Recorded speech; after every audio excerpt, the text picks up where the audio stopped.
그동안 내내 비정상이었다니까. 잠실 아파트 처음에 얼마 3천만 원인가 5천만 원. 그게 1억으로 오를 때 비정상이라고 난리가 났었죠. 언론에서 도배가 됐었어요. 1억이 2억으로 오를 때 또 비정상이라고. 2억이 5억 될 때, 5억이 10억 될 때, 10억이 20억 될 때 내내 비정상이라고 했습니다. 그럼 이제 30억 됐는데 또 비정상이라고 할 건가요? 부동산 시장은 어쩌면 죄송한 표현이지만 인류가 탄생한 이래로 계속 비정상이었고요. 그러면 이제 부동산 얘기 좀 여쭤보겠습니다. 네. 그러면 방금 말씀하신 것처럼 결국에 지금 금리 인하를 주저하고 있는 한국은행한테 보여주는 거라고 말하는 분들도 있어요. 정부나 지금 금융위원회에서 막 대출 규제하고 막 지금 막 부동산 정책을 막 발표를 하고 있거든요. 네. 그러니까 그만큼 금리를 좀 내려서 경제는 살리고 나머지 가계부채나 집값은 우리가 잡겠다. 뭐 이런 시그널로 지금의 최근의 어떤 그 부동산 정책들 네. 좀 강력하게 나왔던 것들 그렇죠. 이렇게 해석하는 것도 뭐 맞는 거라고 봐야 될까요? 일단은 저는 여야를 떠나서요. 네. 전 정부, 현 정부를 떠나서 어쨌든 뚱은 좋은 게 아니에요. 그 나라의 거시경제적으로 봤을 때 네. 물론 이해관계에 따라 다릅니다. 이 영상을 보시는 분들도 이해관계가 천차만별일 거예요. 그럼 다주택자들이야 당연히 폭등하는 게 좋죠. 근데 그저 이해관계를 논하는 게 아니라 한국 경제를 봤을 때 폭등하는 현상은 그 어떤 정부도 원하지 않아요. 네. 역시 폭락하는 것도 그 어떤 정부도 원하지 않아요. 굳이 따진다면 진보냐 보수냐에 따라서 완만한 상승세를 더 긍정적으로 보는 정부가 있을 수도 있고요. 완만한 하락세를 긍정적으로 보는 정부도 있을 수 있겠죠. 그런 차이는 있을 수 있겠지만 폭등과 폭락은 위험하다고 봅니다. 어떤 정부도. 지금 주간 단위로 평균 아파트 매매 가격이 0.05%씩 상승하고 있거든요. 이렇게 상승하고 있는 국면에 금리 인하까지 주어지고 매수 심리가 가해지고 금융 규제마저 안 한다면 폭등으로 갈 수 있겠다라는 걱정도 일부 있는 겁니다. 네. 그리고 앞으로 금리 인하를 할 거라고 재정부도 생각하는 거예요. 기획재정부도 생각하고 있는 거예요. 그렇기 때문에 통화정책 기조가 금리 인하로 가게 돼. 지금 이 상황에서 금리 인하까지 맞물린다면 뭔가에 이게 욕조가 예를 들어서 뜨거운 물이 가득 차 있는데 예를 들어서 차가워지고 있는 거예요. 차가워지고 있는 것을 막기 위해서 미지근한 물이든 따뜻한 물이든 조금이라도 넣어줘야 된다. 너무 차가워지면 안 된다. 이런 식으로 어떤 방식이든 재정정책 관점에서 일종의 공조죠. 둘이 다른 기조인 거죠. 금리 인하와 금융규제는 다른 기조죠. 이게 엇박자가 아니라 통화정책과 재정정책이 분리되어 있기 때문에 독립되어 있기 때문에 통화정책은 나름대로 그런 금리 결정을 하는 수순에서 그걸 감안한 재정정책을 고민하는 거라고 저는 생각을 하고 있습니다. 그래서 요즘에 그런 얘기가 있잖아요. 아까 말씀하신 거랑 또 비슷한 것 같은데 우리나라 다른 기업들 다 안 좋은데 뭐 반도체 몇몇 곳들만 막 이게 좀 회복된 것처럼 지금 네. 부동산 시장도 좀 이렇게 소위 말하는 똘똘한 한치 막 좋은 동네들 위주로 막 올라가고 아직 네. 전국으로 봤을 때는 뭐 우리 동네는 전혀 아닌데라는 데가 훨씬 많지 않습니까? 맞습니다. 그런 것처럼 지금 뭔가 특정 지역들만 막 올라가고 있는 것들이 앞으로 좀 점점 좀 늘어날 것이다. 아니다. 그건 아니다. 뭐 이런 지금 의견을 가지고 서로 뭐 논쟁이 있는데 네. 어찌됐든 금리 인하라는 거는 이 시장 전체에 돈을 갖다 주는 유동성을 푸는 정책이라면은 이 상승세가 높다는 게 아니라 이제 퍼지는 걸로 가는 건가요? 어떻게 봐야 되나요? 저의 의견은 일단 퍼지긴 퍼질 겁니다. 퍼지지만 그것은 좀 한계가 있다라고 생각을 합니다. 그 부분을 한번 설명드려볼까요? 제가 부동산 시장만큼은 기술적 분석도 유효하다고 생각하는 사람이에요. 주식시장은 기술적 분석에는 한계가 있다고 생각하는 사람이고 왜냐하면 주식시장은 기술적 분석을 한계하는 게 양은 냄비 같기 때문에 오늘 뜨거워졌다고 내일 차가워질 수도 있는 거예요. 네. 근데 부동산 시장은 가마솥처럼 움직이고 온돌같이 좀 그렇죠. 가는 게 있죠. 한동안 뜨거워지면 계속 가는 거예요. 그 기술적 분석 중요합니다. 우리 정태익 대표님도 자주 보는 데이터지만 이제 이거 한번 보여드리겠습니다. 큰 화면으로 한번 보겠습니다. 자, 기술적 분석 관점에서 보면 이게 24년 6월 기준으로 제가 데이터를 그냥 캡처한 겁니다. 네. 제가 뭐 대단한 분석한 게 아니고요. KB부동산에서 제공하는 우리 서울시의 구별 집값 등락률을 캡처만 한 겁니다. 네. 보시면 23년 10월부터 24년 4월까지는 네. 마이너스죠. 그리고 하나 둘 플러스가 나타나죠. 그러다가 5월부터는 플러스가 많아지죠. 그리고 지금 시점에서 보여드리면 이게 더 내려간 겁니다. 9월 9일까지는 이제 노원구, 도봉구도 분포되죠. 플러스로 바뀝니다. 금천구도 마지막으로 플러스로 바뀌죠. 이렇게 가마솥도 가장 뜨겁게 달궈지는 부분이 있다면 양 끝자리도 이제 따뜻하게 달궈지는 그런 분위기는 있다고 생각합니다. 예, 그래서 기본적으로 지역적으로 전반적으로 상승 국면으로 가는 것은 있다고 생각하고요. 제가 굉장히 조심스러운 의견이었는데 노원구나 도봉구 집값이 안 올라갔을 때 여전히 떨어지고 있는 국면일 때 어떤 곳에서는 제가 오히려 아직 안 올랐기 때문에 이런 지역을 여러분이 내 집 마련 고민하시는 분들은 생각해 보셔도 좋을 때이다. 아직 반등하지 않았기 때문에 그러니까 최저가인 거다. 라고 의견을 드렸던 바도 있어요. 바로 그겁니다. 근데 이런 현상이 앞으로 어떻게 갈 것인가라는 것을 고려할 때 제가 24년 경제전망서 발간했을 때도 이 자리에 와서 부동산 매매 시장의 가장 주된 트렌드가 비대칭화다. 그러니까 서울과 혹은 수도권과 비수도권 간의 격차가 벌어질 것이다. 이렇게 의견을 드렸어요. 그걸 비대칭적 구조다라고 말씀드렸는데 실제 보시는 것처럼 최근 서울과 전국 가격의 비대칭화가 전개되고 있습니다. 이런 자료들은 제가 오해가 없도록 제가 직접 안 그리고 그냥 캡처해서 여러분께 전해드리는 겁니다. 제가 이런 말씀을 좀 드리고 싶어요. 서울의 매매 가격 변동률은 지금 0.22%를 초과했습니다. 그러면 주간 단위로 0.2%가 상승한다는 것은 뭐 단순히 2주 곱하면 어마어마한 거죠. 10억짜리가 0.2% 오른다고 생각해보세요. 평균적으로. 굉장히 많이 오르는 겁니다. 근데 수도권은 그냥 중박으로 오르죠. 근데 5개 광역시, 비수도권 중에서도 5개 광역시마저 아직도 하락세입니다. 이게 비대칭화의 진전이에요. 저는 2025년 경제전망서에도 비대칭화의 진전이 더 추가적으로 일어날 거라고 보고 있습니다. 여기도 좀 약간 그 비대칭화 좀 더. 그럼요.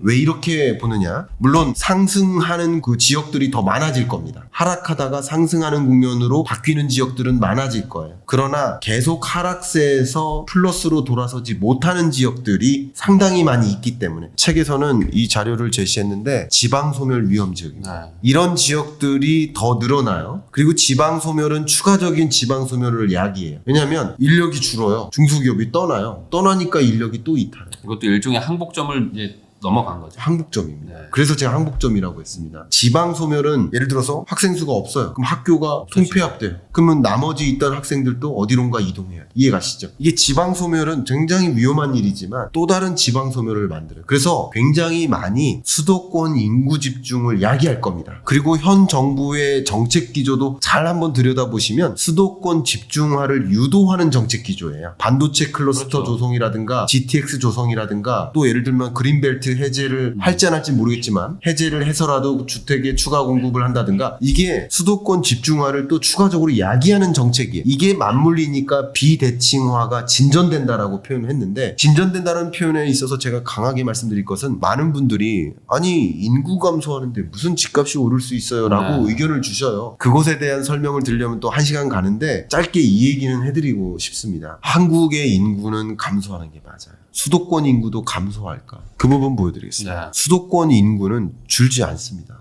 향후 10년 동안 수도권 인구는 줄지 않는 것으로 통계청은 인구를 추계하고 있습니다. 그럼 인구 감소로 집값이 떨어진다는 얘기가 한계가 있는 것이 바로 지금의 순간처럼 수도권 가격은 오르고 있죠. 비수도권 가격은 떨어지고 있죠. 근데 전국 평균 가격은 어떻게 하고 있어요? 오르고 있죠.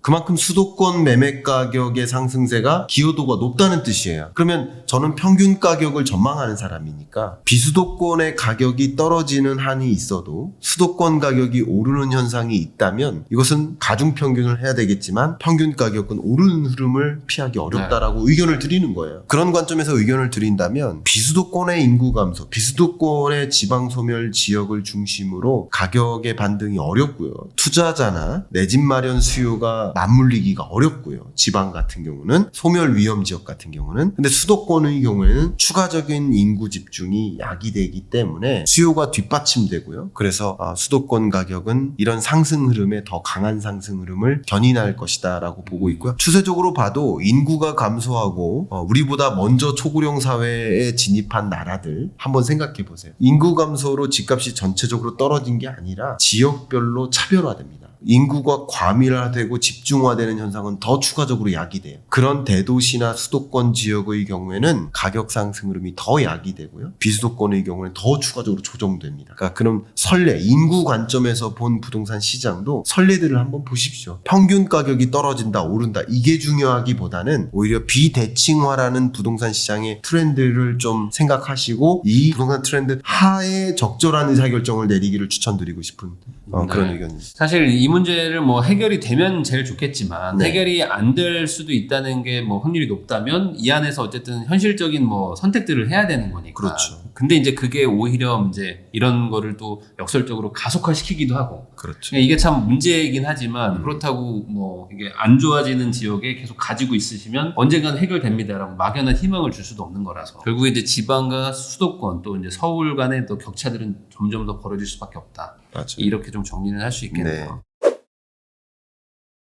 그러면은 이게 뭐 이렇게 생각하시는 분들도 있거든요. 지금 뭐 최근에 뭐 반포에 뭐 30평대 국민평형이 지금 뭐 60억을 찍고 뭐 이러다 보니까 네. 평당 2억에 가깝거든요, 거의. 네. 그러면은 이거는 너무 단기 과열 아닌가? 뭐 이런 생각을 하시는 분들도 있을 것 같아요. 그래서 이 부동산이 또 이제 과열이 되면 또 이게 뜨겁게 가다가 또 한 번 또 이렇게 심리가 또 무너지면 또 차갑게 식기도 하다 보니까 당분간 어떤 경제라든지 아니면 뭐 세계 뭐 전반적인 거든 뭐든지 간에 뭐 위기가 올 만한 아니면 어떤 뭐 좀 리스크 이런 게 좀 있을까요? 제가 의견을 드리겠습니다. 앞에 제 주식시장 관점에서 거시경제를 들여다볼 때 긍정적인 요인들은 많이 있으나 위험 요인은 몇 가지가 있다라고 소개를 했었죠. 네. 그런 요인들이 주식시장을 한 번씩 이제 숨 골라가는 그런 시간을 만들 것이다라고 말씀드렸는데, 근데 항상 이 부동산 시장은 여러분들 제가 의견 드리지만 돈의 이동으로 보셔야 됩니다. 자본시장, 자산시장의 흐름은 돈의 이동이 어디로 집중되나로 보시면 명확해요. 가끔 아니 이렇게 경기가 안 좋은데 어떻게 집값이 올라요?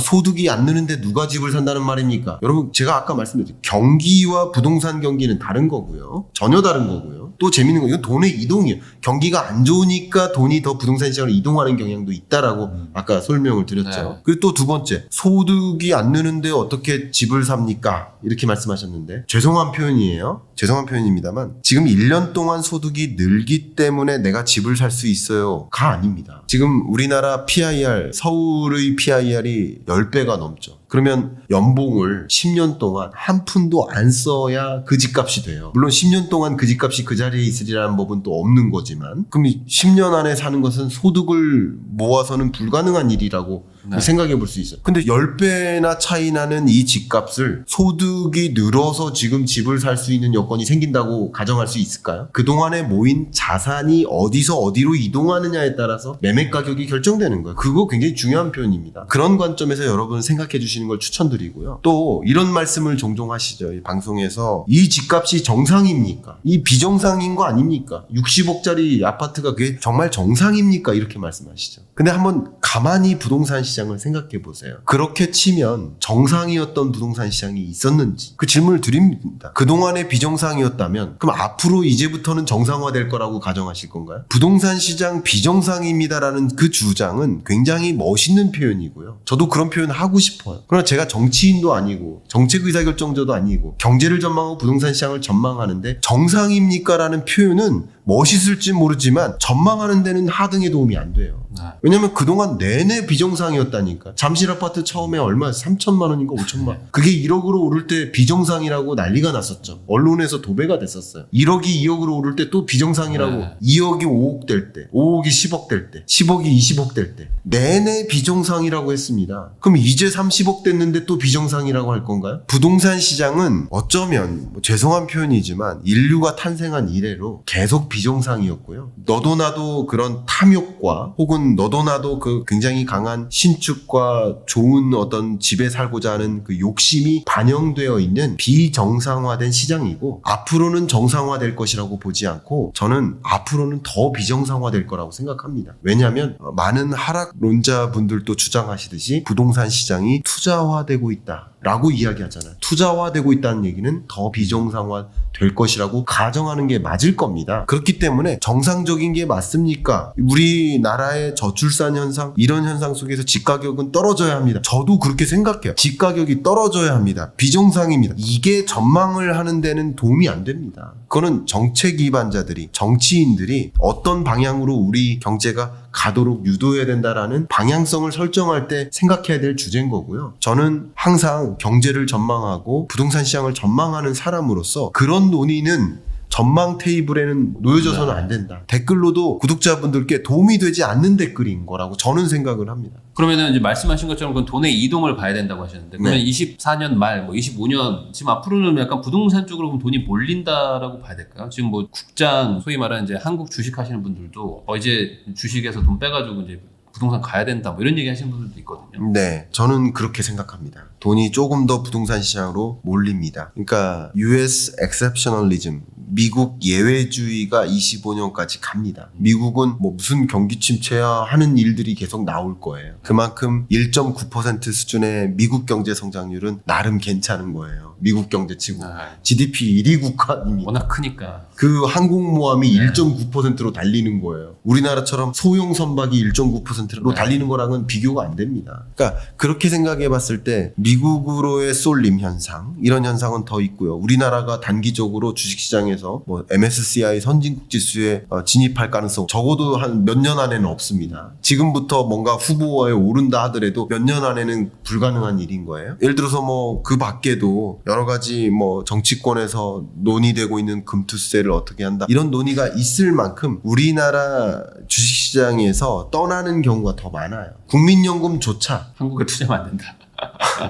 해외 주식 비중을 늘려나가요. 네. 그러면 이렇게 돈의 이동을 볼 때 금리가 떨어지는 구조에서 기본적으로 돈은 은행에서 빠지고 시장으로 옮겨가는, 자본시장, 자산시장. 근데 자본시장도 어떤 자본시장이냐라는 관점에서 조금 더 미국 자본시장으로 옮겨간다라는 표현을 좀 쓰고 싶고요. 그러면 우리나라에서 자본시장에 실망한 그런 어떤 투자자들은 상대적으로 부동산 시장으로 옮겨갈 가능성이 있고, 주식시장 같은 경우는 아까 말씀드렸듯이 몇몇 변수들이 숨 골라가는 국면을 맞이하는 일들이 있기 때문에 그것에 실망해서 떠나거나 하는 일들이 있을 수 있지만, 부동산 시장은 이런 변수들이 추가적으로 작용하지 않습니다. 오히려 경기 침체와 공포감이 있어요. 그러면 또 추가 금리 인하하겠네. 그러면 부동산 시장 더 매력적이겠네 하는 움직임을 가져올 가능성이 높겠다라고 의견을 드리고요. 지금 기본적으로 제가 하나 보여드리고 싶은 지표가 주택가격 전망 CSI예요. 지금 24년 9월의 집값과 25년 9월의 집값 어떤 것이 더 높을까요? 라고 대중분들께 여쭤보면 대부분 내년 9월 집값이 올라가 있을 거라고 생각하세요. 아니라고 생각하시는 분도 계십니다. 다 그렇다는 뜻이 아닙니다. 그러나 그런 분들이 많다는 것이 바로 주택가격 전망 CSI 지표예요. 그러면 그렇게 주택가격이 올라갈 거라고 생각하는 그 기조 속에서 지금 아직 그 미국 B컷 금리 인하가 반영되지 않은 CSI입니다. 반영되고 나서는 더 올라갈 거라고 저는 판단하고 있는데, 그런 관점에서는 더 많은 내 집 마련 수요나 뭐 투자 수요가 유도될 것이라고 보고 있고, 그런 움직임 속에서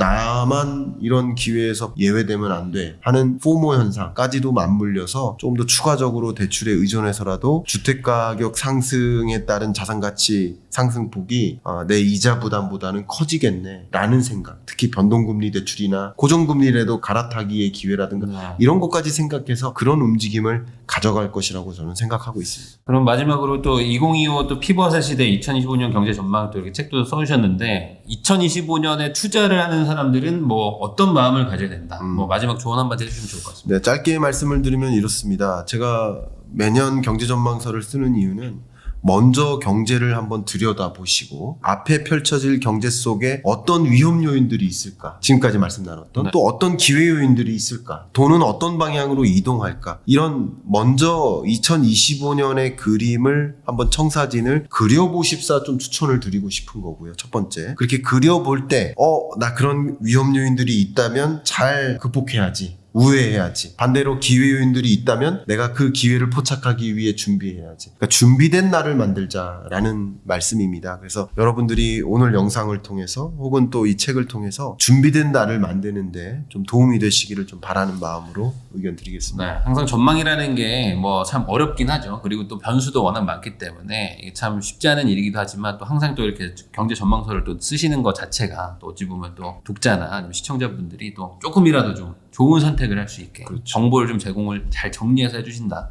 뭐 이렇게 볼 수 있을 것 같고요. 저도 한번 이 책도 한번 읽어보고 내년에 어떻게 또 투자를 또 관리를 해야 될지 네. 생각도 해보겠습니다. 오늘은 이렇게 김광석 실장님 모시고 세계 경제 전망부터 뭐 부동산 시장까지 다양한 이야기 한번 나눠봤습니다. 시청해주셔서 다시 한번 감사하다는 말씀 전하면서 저도 실장님하고 인사 나누도록 하겠습니다. 오늘 나와주셔서 감사드립니다. 감사합니다.